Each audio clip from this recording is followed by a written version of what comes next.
member for Fredericton-Grand Lake has the floor. Good morning, Mr. Chair, and good morning, Minister and the staff, for being here today. I know today is going to be a much shorter day. It was a long one, I'm sure, for all you folks yesterday in answering these questions. I just have a few questions, I guess, to add to some of the questions my colleagues here yesterday. I'm wondering about the CAP program. Former Minister of Agriculture, Aquaculture and Fisheries said the government was offering more financial assistance through those existing programs. And last June, I believe, spoke to committee, mentioned up to 50% of a project's cost through the CAP. I understand that amount's been increased to 75% for COVID recovery projects. I'm just curious how many businesses in the industry took advantage of those funding programs over the past year since the pandemic started.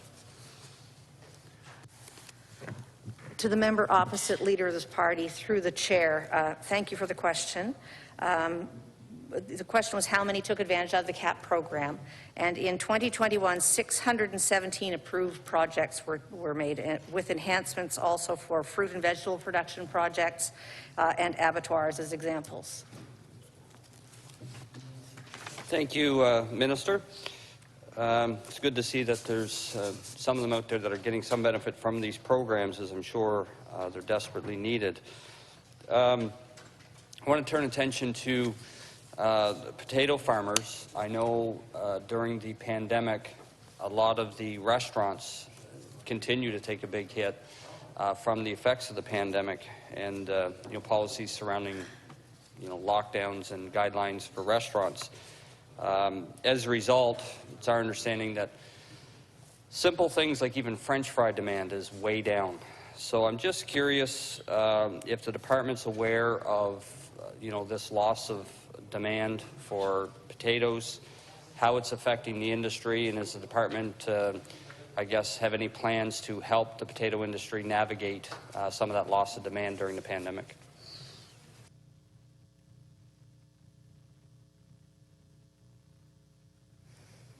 So to the member opposite and Leader of his party, through the chair, you're asking about plans to help. The French fry market did drop considerably during COVID, but all commitments were met and all contracts were honored during that time, and the market, especially in French fries, has actually rebounded.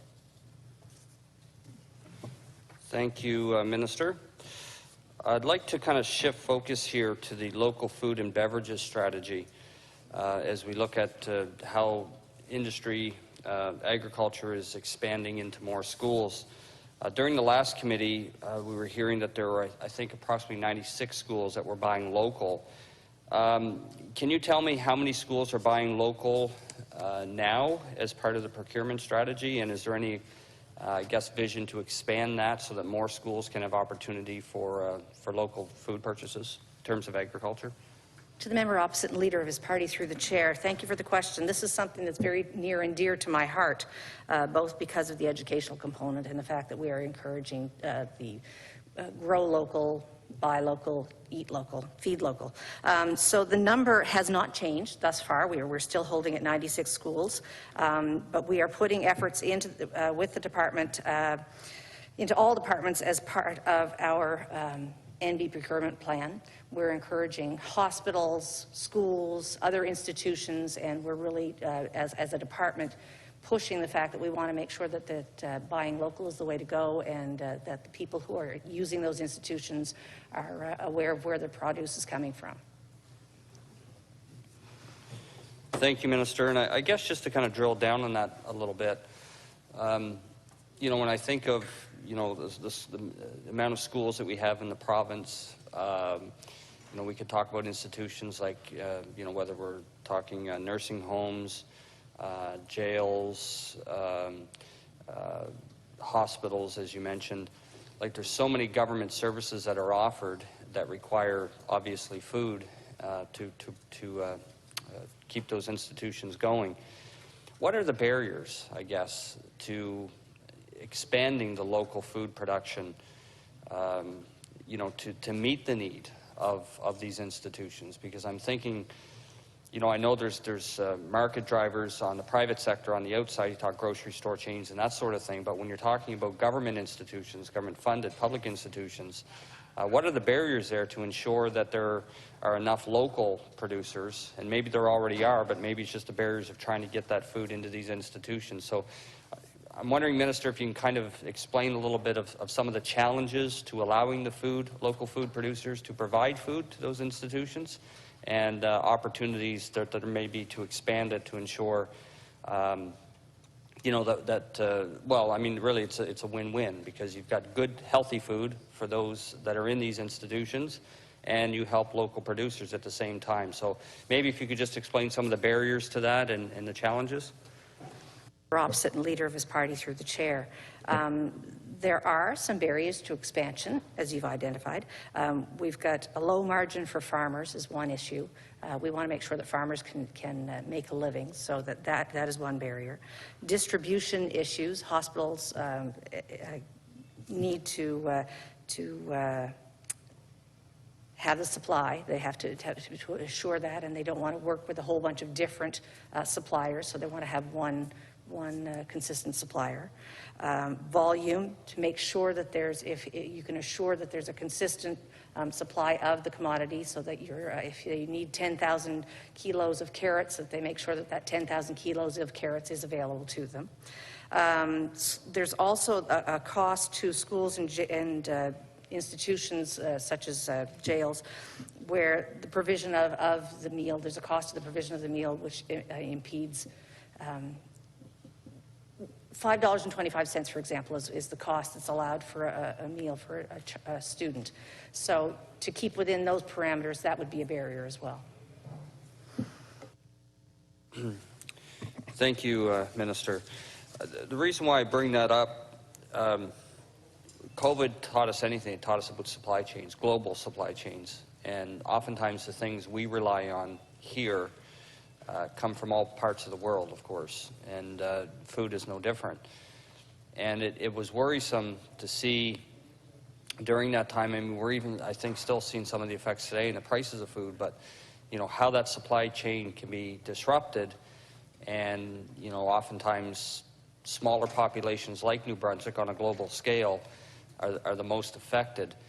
And I'm just wondering what the department's vision is.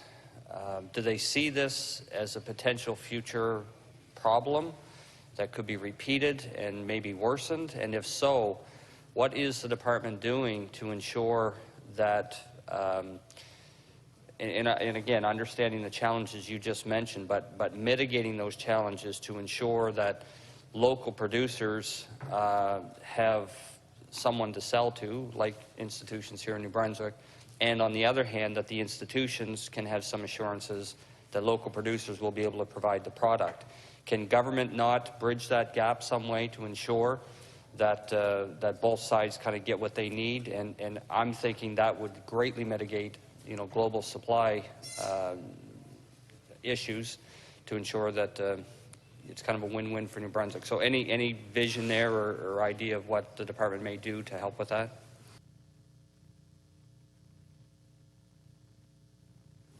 To the member opposite and leader of his party through the chair, I am abundantly aware of this situation, and as my husband would attest, grocery shopping with the Minister of Agriculture and Fisheries is no longer a joyful experience.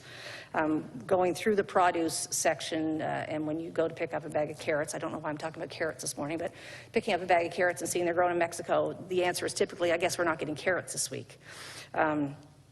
The department is working very hard to promote things like year-round growing, encouraging cooperatives to take place and to grow with smaller farms to increase commodity. The supply chain, we found out in COVID, has been very resilient, and we were pleased with that, and that's why we're continuing to work and promote New Brunswick grown and New Brunswick sourced products. We need less reliance, and that's why we're so excited to be announcing yesterday that we're attaching $1.5 million to promoting programs such as year-round farming and innovations in crops that might be grown within the year-round farming system. Thank you. Thank you, Minister. And yeah, I can imagine carrots from Mexico don't have quite the same flavor as the ones right here in New Brunswick. I guess,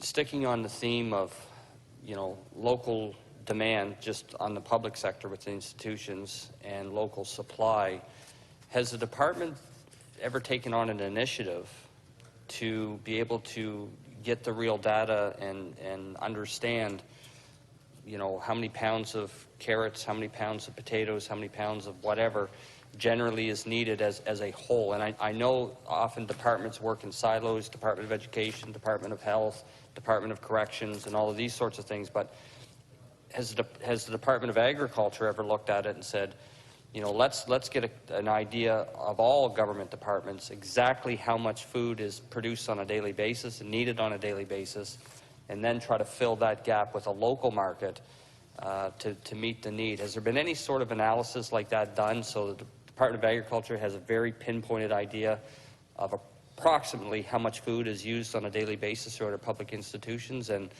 whether the local sector can dive into that and try to bridge that gap? Member opposite and leader of his party through the chair, we have, as a department, we have a self-sufficiency model which was developed here in New Brunswick, which identifies exactly how much New Brunswickers consume, and we compare that to how much we actually grow. For example, that's where the figures that we would have stating that we are 7% in the vegetable and 32% in fruits when we talk about blueberries, for example. We are working with Service New Brunswick and the New Brunswick First procurement strategy. We've done some work with Horizon Health on what they require particularly with regard to vegetables. So we are working with various departments in the province to identify the needs. Thank you, Minister. And I guess in my train of thought, and no doubt I'm oversimplifying it, but I'm thinking more like in forestry, to some success, I guess, but they have a marketing board where all the private woodlots will drive their wood through that marketing board. And there's, of course, issues on that front, but I'm thinking in terms of agriculture, the same sort of concept, that you have a very identifiable need based on data collected from departments, different government departments and institutions within those departments, to kind of have a coordinated idea. This is not exactly, but this is a pretty good idea of how many potatoes we need in the run of a year, carrots, whatever, fruits, vegetables, and then be able to somehow encourage or facilitate local producers to provide to that amount. I guess to kind of coordinate, and I'm thinking it would drive more local producers. And again, I guess my question is, has the department thought about anything like that? I'm sure you have, and why something like that isn't, have more drive, I guess, or maybe it does and there's something coming, but I'm just trying to understand the need in the public sector with all of our institutions and why we're not filling that gap locally. And maybe if you could just help me understand that a little better. Leader of his party, through the chair. We are working with proponents to look at distribution into grocery stores and public institutions. We are having active meetings with proponents on that regard. As I stated before, we're encouraging cooperatives and trying to make sure that we get smaller scale farmers together to identify the whole supply system. For example, milk and eggs the whole purpose is to ensure that supply meets demand, and that what we're producing is answering the demand of the consumer. So yes, we are working on that. That's good to hear, because I still believe that there's real opportunity there. And I, being a representative for Fredericton Grand Lake, I've said before, a lot of my riding, especially around Majorville, Sheffield, through that area, has a lot of farmland that I've seen over the years growing up there has kind of gone down. And I know there's issues with flooding and all the things that surround it, but I still think there's a lot of opportunity. again, to meet the public demand. When I say public demand, I mean like institutional demand as one angle, and then to help local producers provide more food, I guess, to the private sector as well. I just want to switch here now. I want to talk about education in terms of farming and fishing and that sort of thing. I know our schools now have a lot of direction in terms of hands-on work in the trades.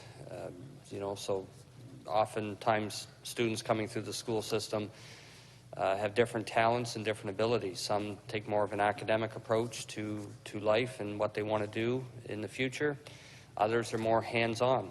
They're more into the trades. And I think the schools over the years have gotten better in, things like mechanics classes, welding courses, in the trades. But I still don't see a lot in terms of farming and fishing.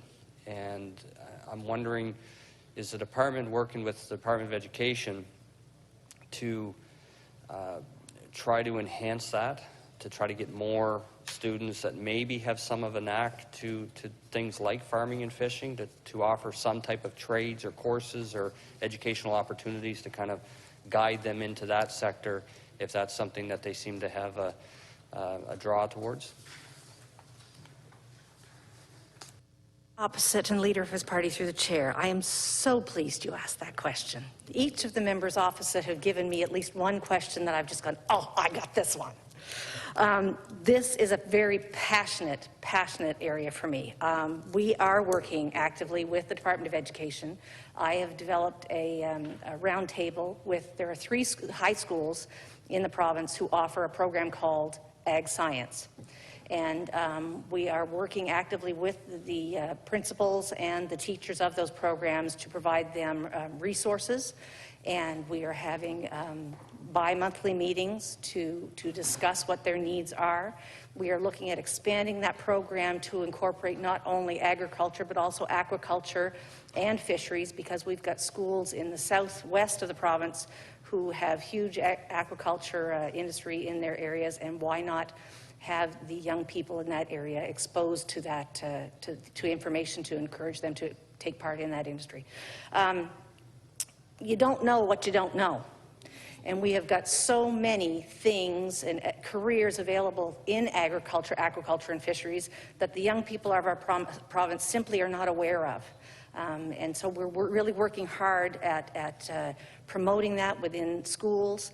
We are also looking at bringing it into the elementary classroom, gardens in the classroom. We've got the Ags Alliance who are working with us on this committee to make sure that there's programs and resources available to elementary, middle school, growing their community gardens, teaching little ones that their lettuce doesn't come from a bag on a grocery store, that they have the work that goes into taking seed and bringing it to seedling to bringing it to fruit and vegetable. So we're working very hard. We're also thinking about providing distance education for schools who do not have this program. I mean, if you want to be if you're in a high school and you're interested in taking Spanish, but that program is not offered in the curriculum, in the school, you can take a distance education program. And so what we'd like to do is offer something in the agriculture sector as well, where they can do the book learning part of that online, and then enlist the cooperation of local farmers to act as cooperative mentors so that they can get out and get hands-on.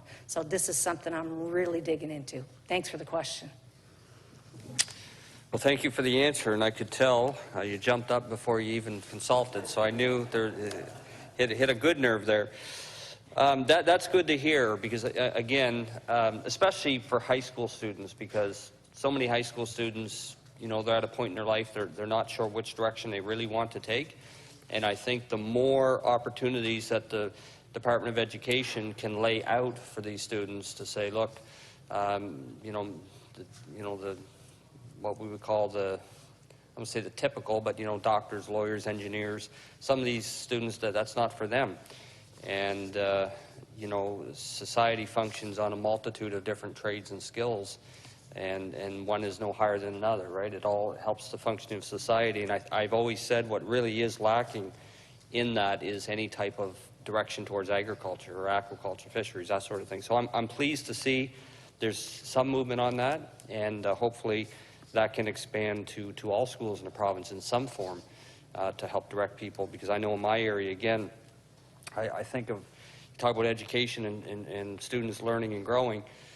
Sometimes there's no better education than taking them to the site and showing them what they do. And again, the trades in the schools, they work on cars, they do welding, they do woodwork, but I don't see a whole lot of, you know, putting a few kids on a bus and taking them to a farm and let them work a farm for a day and see how that process goes. So again, I applaud the department for taking that on and your passion, Minister, for that. I think that's fantastic.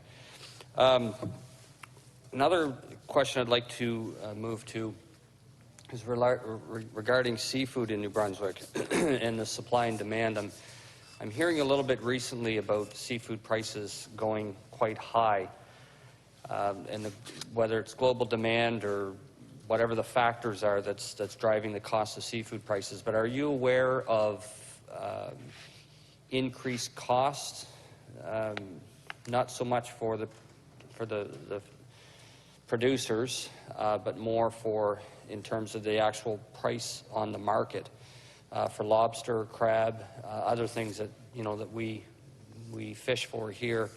Are you aware of any disruption or increase to supply, increase to demand? Is there how are things looking, I guess, forecasted for the next little bit?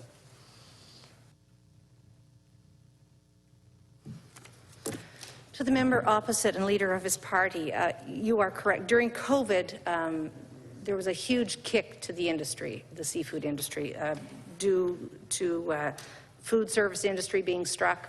People no longer had restaurants, so of course if you don't have restaurants open, you don't have people consuming restaurants, food. Also the travel industry, the diminishment of cruise ships and travel, so actually the people purchasing seafood in those areas. There was no purchase power, so the costs were driven down. As a result of COVID, the change has gone to retail. So people aren't going out. They're staying home. So the demand for individually packaged, so there would be packaging increased costs.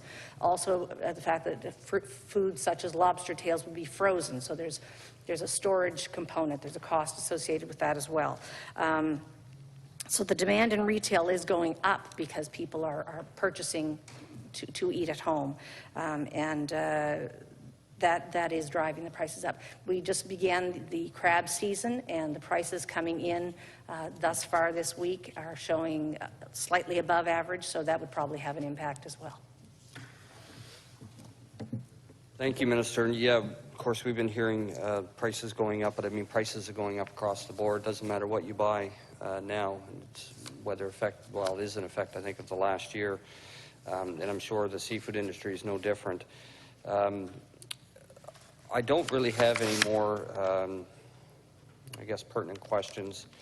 So I think at this time I'll relinquish my time, and I want to thank you, Minister, for providing those answers and your staff, and wish you a good weekend. Thank you. Thank you.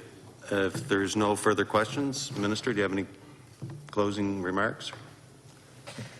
Well, I would just like to thank everybody for the excellent questions, for the excellent support here. You know, a minister is only as strong as the people behind him or her, and I've got an excellent team behind me. They're all rock stars, and I can't tell you how I appreciate the fact that they've been here to help me and support me, because they are a stellar team, and I appreciate everything they do for me. Thank you. Thank you very much, Minister.